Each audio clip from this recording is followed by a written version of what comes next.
after the fires to help displaced workers. So we currently one of them's out, but we have both of our employees, Paul and Steve, are here from MEO through that grant. So they get, it's just a really great program that helps people that lost their jobs after the fires. They get paid very well, high wages, which is really great. We couldn't afford to pay that much on our own, so it's been really nice. I think we have them for a year and a half, roughly, and then we have the opportunity, because the grant's going to get extended, to keep one of the employees on that grant, and then obviously we'll work towards hiring them as actual employees down the road. But it's been really nice for almost 2 years not having to worry about employees that way, and they vet it all for us, and then they reach out to us and we place them. So it's been a really nice partnership. Yeah, it really helps with our hiring needs too. We actually have Wanda too, who runs our fire relief program. After the fires, we basically got a lot of donations and grants, and we've raised enough money to feed around 100. Yeah, right now we're at 75 families, and we have some more in our bucket. It's just based on their needs, but maximum 100 is what we'll go to. Displaced families, feeding them up until the end of 2025. So 2 years total that we're able to support them. We give them monthly credits to shop on our site so that they can buy things that are more efficient to their lifestyles and their households, rather than giving CSA boxes where some people just don't know what to do with them. So it's been really nice. We've had some amazing success stories from these families. Just getting them food delivered to their doorstep has saved them a lot of time. So a lot of them have had to relocate from Lahaina. One of our lovely farmers. Have had to relocate and are still commuting to Lahaina to get the kids to school. So taking that off their plate monthly and them not having to do groceries has just been a really huge help, and makes us feel really good that we can continue to help them, even though a lot of the funds have stopped, FEMA stopped. We are still going to push them and give them what they need for another year to help them get off to the right start.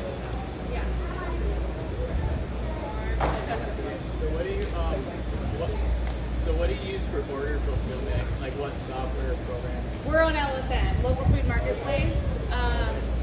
Who all here is on Local Food Marketplace? Okay.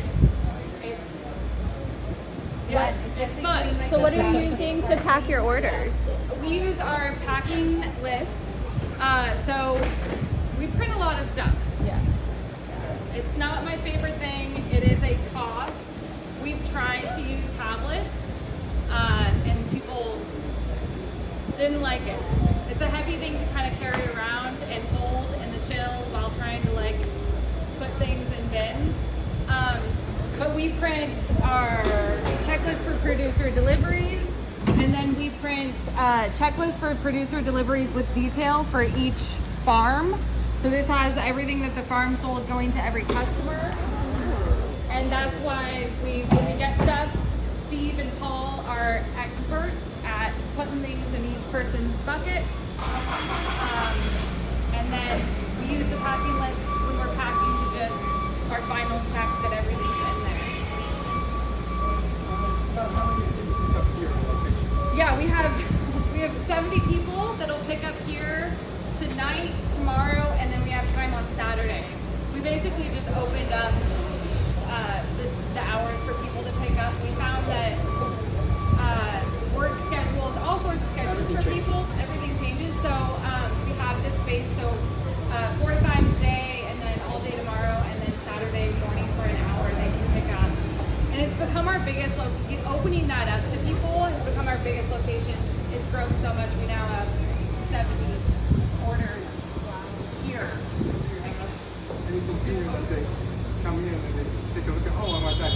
Yeah, everything is pre-ordered. We don't really do any aftermarket things. Yeah, but that's been everything is delivered. I mean, I'm sure a lot of you have the same experience. We have no waste at the end of the week. We work with a farm that takes our compost, and it's a little 5-gallon bucket. Yeah. pretty huge for us to not have waste. Are you receiving all week? We just our market is open Saturday at noon through Monday at midnight. On Tuesday at 7 a.m. all of our farmers, producers get their pick tickets. They have that day, Tuesday, to deliver until 4, Wednesday all day, and then Thursday until 10. So that's why, that was our little last straggler farmer this morning. Sure can. Yeah, we love him. So everything is here. It should be here, hopefully. And that window is important. I think what I hear when I'm trying to onboard producers and explain that pick ticket window drop off situation, they're just like, well, Yeah. how am I supposed to predict, pick? Everything bring is it? timing. You know, it's so. And ripeness, because we do have stuff being delivered on Wednesday that might not get to some customers until Saturday, or it might get to a customer on Thursday. So that has been a challenge. We do find that we can kind of, this is a ripe banana. This is going to go with the person picking up today, and this greener one is going to sit out and go with the person going on Saturday. But holy crap, that's a lot. Just for pickup, do they choose Thursday, Friday, or Saturday? Do you know when they're going to show up? For this one, we don't. They just will show. We can see.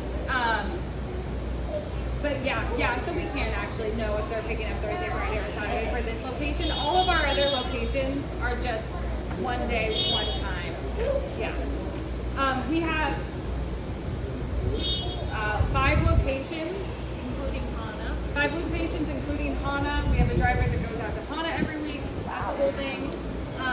And then we have 4 or 5 home delivery routes. We pretty much, we deliver everywhere at this point. How many clients do you deliver? They make up About half or a little less than half. Yeah. We're seeing this location as our pickup becoming a lot more popular than home delivery. What about like restaurants or chef orders? No. We haven't been doing any wholesale. Okay. Yeah, so we have 2 wholesale customers. We just never really, we never got super into it. We have local harvest and on the island, and so we haven't really delved into that whole realm. So all of our customers are end customers. Yeah. Do you drive the Sunfresh vans or you have your own? We have 2 vans that are ours, purchased through grants. They're not here. They're all decorated and beautiful, but we park them a few blocks away in a secure parking lot because of any issues that Cut our happen. lines and they do all kinds of stuff. We've been drilled a few times. Refrigerated vans? Refrigerated vans, like the Ram Sprinter van, freezer vans. What about freezer? How do you keep it cold? Yeah, they go in with in these kind of cooler bags, and they stay cold enough in the back. With ice. We also have ice packs for longer, like the Hana ones all get ice packs. Yeah. I feel like- Have a new fridge? Yes. How much was roughly that?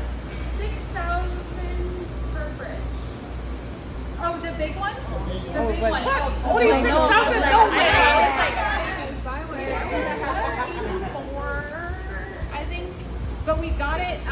It wasn't a custom one. We actually saved a lot of money because we got one that was prefab,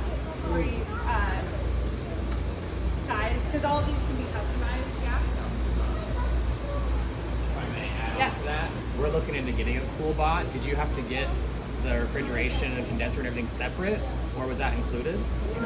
So the really fun thing about Maui Hub is we work with Sunfresh. So when we were buying that cooler or that chill, our guy at Sunfresh did all the work for us. So I don't have those answers. Sorry. No, don't worry. It's good for you guys. There's some good stuff about having leasing a space. Yeah. But do you know if the whole thing was purchased from the Cobot company? Yes. Yes. Yeah. and then they had to do a bunch of, we paid an electrician to put in a new thing, power something. I know a lot about it. I thought the robot was like a plug-in to an AC. Yeah, there is an AC unit in Yeah. Yes, And then they there's also 2 have- AC units in there and 3 AC units in this one. That's, yeah. Did you know that if you're a member of the Hawaii Farmers Union, you get a discount on pool bots? Good to know. We need Little another plug one. there. We're dying to maybe get one. Yeah. Right here. Yeah. 60% Chris. Yeah. Yeah, Lisa, did you share, I missed the first part, I don't Yeah. know if you shared a little bit about how you started and the relationship Yeah. with these folks? For sure. So Maui Hub started in April of 2020 when the pandemic hit and everything shut down on island. At that time, this group of people, which included my mom, they just started a food hub. And at the same time, Sunfresh, who mostly works with restaurants and hotels, we were suffering greatly. So we partnered with them immediately in May of 2020. For the first year, we used their employees. We had a whole lease agreement with them. So they were pretty much running the hub alongside us, with us. And then things opened up, things got going again. Sunfresh expanded to this whole side of the warehouse. They started leasing this area, and we basically got our own space back here and kind of went off on our own a little bit. But yeah, it happened really fast. Like, everything shut down, farmers were suffering, and people it just got put out there. Yeah. And luckily Sunfresh, like, without them, we wouldn't have been able to like get off the ground and have this whole space, and it really helped them to not lay off their employees. So yeah, it was pretty great, and it got us going quickly. We wouldn't have been able to like be up and running within a month if it weren't for them already having an established, company, farming producer company. They do a lot of, they buy a lot of off-island stuff, but they do a lot of work with local farmers too. Yeah. So, I know you won't really be able to be with us, right? No, For the restaurant. so sorry. So, do you guys, or do you have any questions for the group? Or you can even think about it. Yeah, I'll think about it. I mean, I mostly want to talk to every single person that works with LFM. And just like, because I feel like we've been working with our staff online, doing that whole process, which is part of the reason why I can't go this weekend. We just got boosted to the next step. Yeah, I feel like every time I'm in a room with people that use local food marketplace, we just could talk about it for hours. And there's so many ways to use that site in like a report that I maybe don't know about. But anyway, I have a lot of those questions, but let me think of other things. I have a question about elephant. Yes. Like, does that limit you from?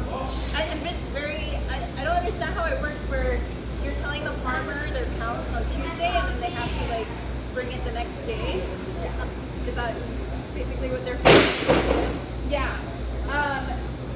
The next day or Thursday morning. So they do have like 2 days to get it to us. When I'm signing on a farmer, I tell them you can log in and look at your sales and have an idea of what you like might get. But when they're like coming on for the first time, they really don't have that historical data to project. Yeah. So when I sign up a new farmer, they don't immediately get signed up with LFN. We have a Maui Hub account on our site where I buy a lot of stuff from people that either don't want to ever touch a computer or, so I do there's a lot of farming management that I do. A lot of farmers don't log in at all. They send me what they have every week and I put it up for them. So when I get a new farmer, they don't just get an LFM login and a free reign of the site. They kind of get introduced to it. especially just to like learn the cycle and learn, oh, I need to be harvesting this day or that kind of stuff. It's a lot of like learning for them sometimes. Other times they're just like, I have cases, here's cases. So for those new farmers, you kind of estimate how much you think you can sell, post it, make it available to sell, and then they only bring what actually. Yes, exactly. Yeah. Yeah. And hopefully they bring exactly what's sold. Yeah. Or extra for our staff. In case we like turn So that's So what are some of the processes that have made your days easier, and what are some of the pinch points? okay. Processes that made when I like stopped being so precious about how much paper I printed. I know it sounds awful, but we put a lot of stickers in with customer names, and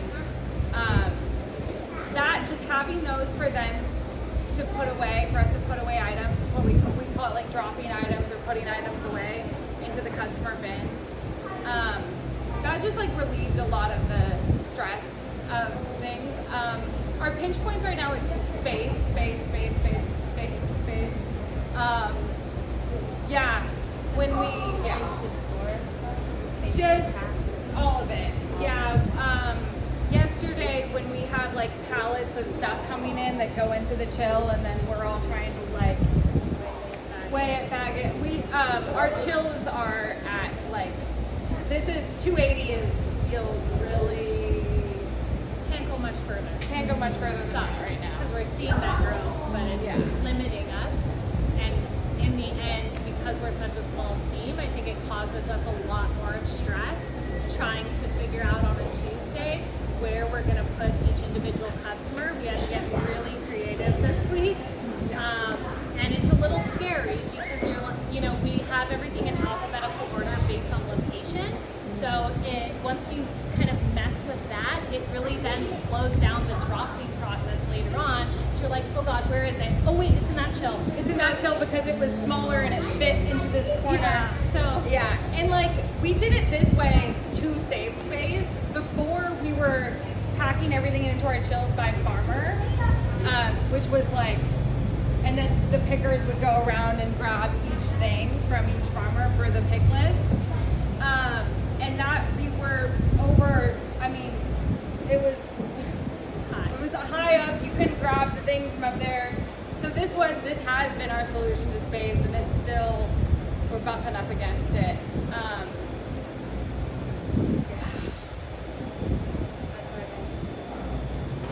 I know. I want to see all of your guys' spaces. Yes. I'm just curious what rent is on one of these Yeah. warehouses. We have an agreement with Sunfresh, so we pay $5,000 a month. I don't know where that is.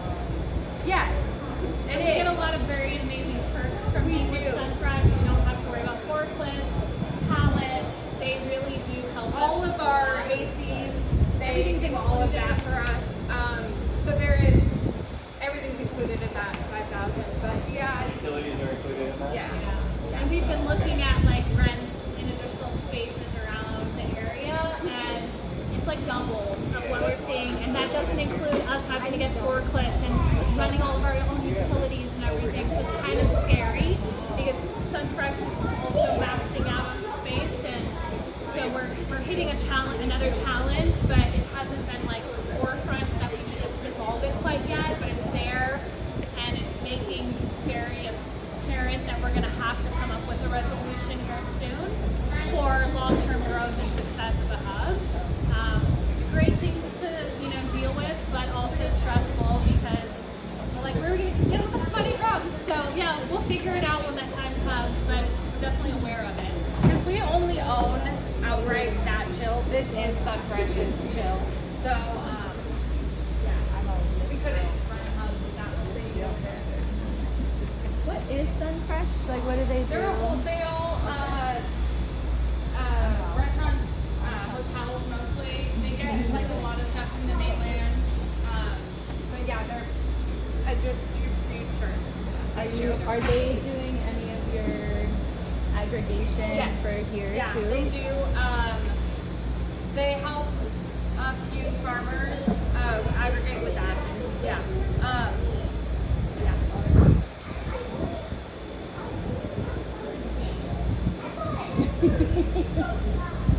No? Question? Oh, sorry. What's your ballpark average customer price per box? Yes. I know it will vary because it's one different thing. This week it is $92.26, but we have a giant Maui Hub order for the hui, which is skewing it. So Maui Hub Foundation. yeah, and Maui, yeah, we have another. So it's probably closer to 50, 70, I would say. 50, 70. And then that's include, does that, you have EBT people and stuff Yes. like that too? So- Yeah. Yeah, certain, okay. Yeah, and we participate in the box program, so EBT customers get 50% off fresh produce. Woo! Woo! And That's a good one, really And good you're a nonprofit, right? we are, yes. So when adaptations CSA blew up, we went to twice a week distribution. Yeah. And that's the only way we can handle the huge numbers. That is on my mind a lot. Because Especially there's so with much our dead limited space, space. like you're paying for this rent and it's only crazy during certain days and times, and it's like, how do you spread that out? Yeah, Spread the madness. spread the madness. I know we thought about opening up our store for another cycle and starting a CSA. Yeah, if we have to we have to come up with some new creative things, which might be meaning doing 2 store cycles in a week, basically. Which scares me, but I can work 7 days a week. On that note, only agree with you answering it. Are you folks cash flow positive? Are you break even financially or relying on grant funds, outside We funding? do rely on grant funds. We are reliant on grant funds. We are in the positive thus far for the year. Is it a high number? No, it's scaling by. That's kind of my position, is to really focus on fixing our finances because there's been a lot of issues with billing and things. So we're working on that. It's a long goal that's really heavily in our faces. But we are, as of right now today for the year, we are in the positive, just a little bit up. And we are, with the growth, we're starting to see our average weekly, order amount being about 25 to 26,000, which is only going to help us continue to grow. So it's a very positive thing. But we do see a lot of inconsistencies. So like this week we're at 280. Last week we're like 270 something. Prior to that we're like 240. So it's just kind of, and it also really heavily dependent on a lot of our customers are EBT. So the beginning of the month we see an influx of orders. Mid-month, a lot of their money's run out, so then orders dip. So getting out to non-EBT customers is super important for us to keep that stability. And then working with community partners like Maui AIDS Foundation, things like that, has also helped us continue that growth. So slowly but surely we are seeing what we want, but we need it to be consistent rather than like this. We have a P.O. box in Kula, so that's kind of where, yeah. And there is like programs like our HANA, we wouldn't really be able to afford taking orders out to HANA without, like, you have to look at grants that support your programs. Like, we couldn't afford to do HANA orders without assistance from grants and donations and stuff. And a lot of, same with our, like, what we call Starlink program, Fire Survivor program. They also keep us afloat because we're just taking all of the funds that they're, ordering from us and putting it into our bank account from the grants. So it's just like a balance constantly. So last time I was here, you talked a little bit about things that you need more of and how difficult it can be to coordinate with the farmers, like having a wish list. Yes. Like, here's 5 items I need more of. Yes. But if you share that with the farmers here, then they all go back and grow it. And so, like, I just wanted to open that up and to see if people have any thoughts, or if you guys have thought of it, because you want to move towards coordinating production, right? But what are some of the better ways of doing that? We found that, like, and in the beginning, we were kind of giving a free-for-all for farmers, and then we had 12 people selling lemongrass, which doesn't make sense. So that's been a struggle of like trying to figure out what's the maximum amount of each item and looking at if any of those sold out. Like, or yeah, we could add another lemongrass seller because the 3 that we have right now are all selling out or whatever. I was like informing a lot of farmers, like, we don't have this right now. And that was kind of biting me in the butt later, because then 4 farmers come to me and say, well, I'm growing it. And I'm like, so are all these other people. And it's also like season dependent, you know, like we don't have, or like a month ago we had no beefsteak or big tomatoes. So if I tell a bunch of farmers we don't have these tomatoes right now, they'll grow them, and then when we have a bunch from a bunch of farmers, we don't, anyway. I'd love more information on how people diversify without causing too many farmers to grow it. That's like the struggle we find, is we don't want to we usually give them a don't grow list rather than a please grow list. That's the thing we really learned, because it's just too hard to say to grow something, because everybody's farms are in different climates, different parts of the island that offer different, you know, soils and things. So that's really another struggle that we're facing with. I think everybody's dream, or my dream, is to just like mimic our store so that someone doesn't have to shop at Foodland. But in reality, it does have to do so much more than just filling the store. It's seasonal. It's where we are on the island, and of course, because they're a Foodland, they go to these larger productions that are pumping their veggies with certain things so that they can produce them year round. So, you know, we have to be a little bit mindful of that when it comes to the farming aspect. But yeah, if you have any insight on how you deal with variety and diversifying your market, we would love to hear that, because we haven't resolved that issue. Anyone want to share around that?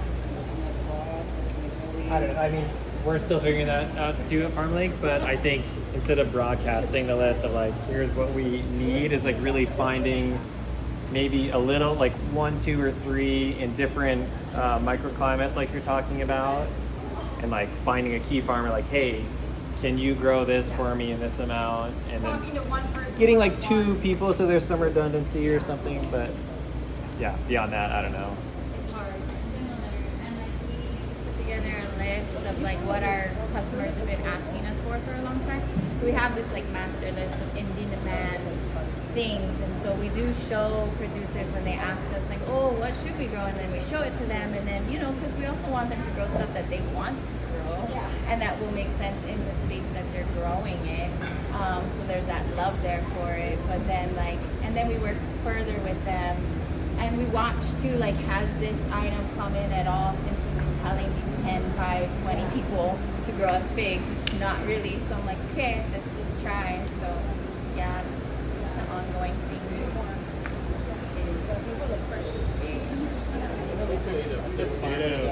We had 10 years ago layered over future annual sales to figure out like if people could produce something. Usually I would direct farmers to look at the website to see what was missing. some farmers are not savvy. They don't want to. They're like, I'd rather be getting my hands dirty in the farm than doing, or even listing on your site. You know, they're like, we don't want their responsibility, so that's why Lisa takes a lot of that on. But yeah.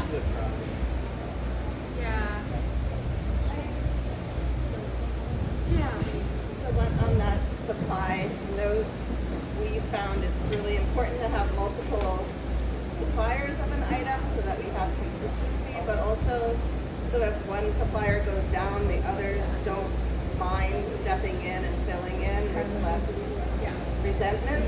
Like, oh, now you want my stuff, you know? But instead, if everybody gets a portion, then it's shared. And then it's looked at more like we're keeping this space held down between the three of us or four of us or whatever. It's just a more cooperative model. Totally. I find the hard thing with local food marketplace is farmers get to list when it's great for them. They get to list how much they want when they want. And sometimes it's not until Saturday at noon when the store opens that they list something. So I try to scramble to call my people or fill pukas in the store over the week. But then an hour, they can load stuff up anytime the market's open. So then at 5 o'clock on Saturday, they've uploaded something I just bought 2 cases of, and I'm like, okay, whoops. So that's been a challenge with local food marketplace. I found it to have I have a nice balance now between farmers that I manage. I know exactly what they're going to sell, and I know it's going to be in the store right when it opens. Because we just have farmers that are inconsistent when they sell and how much they sell. We have a lot of seasonal farmers that only sell kabochas this time of year, and they're not on the site the rest of the year. So that whole aspect of it can be tricky. So how do you schedule that coordination? Are you contacting them? Are they contacting you? Friday, I just text and call like all my folk. Before what time though? After packing is done at noon and 4 o'clock, so I text them Friday afternoon or call them hoping that they'll get back to me before Saturday at noon. So, because I work Tuesday through Saturday. So I was trying to think of like a fun, like, do I send them all a mass email? Like I talked to Cam at Local Harvest, like how do you talk to all these farmers? And he's like, you just text and call them. There wasn't some like magic trick I felt like I was missing. I'm just on the phone texting and calling them. They don't respond to email. They don't. No, they don't. No. I found the magic moment is when they're delivering, because they've just harvested, they have an idea of what's coming up next. So that's when I get that information. That's good too. Yeah, I do that as well. I'm like, will you have this lot next? Like, I'll hound people. What do you got next week? It's not necessarily local food marketplace. It's because they allow you to control, like, it's an option to let the growers load their own. Yeah. Right? So that's the choice you can make. Yeah, it's just a matter of like staffing in my time versus like letting farmers have a free reign. There's a lot of downside to letting farmers have a full free reign on the site. Which in the beginning that's all we were doing. And then I learned, I have to like be more involved. So yeah. We have to start packing. Thank you so much.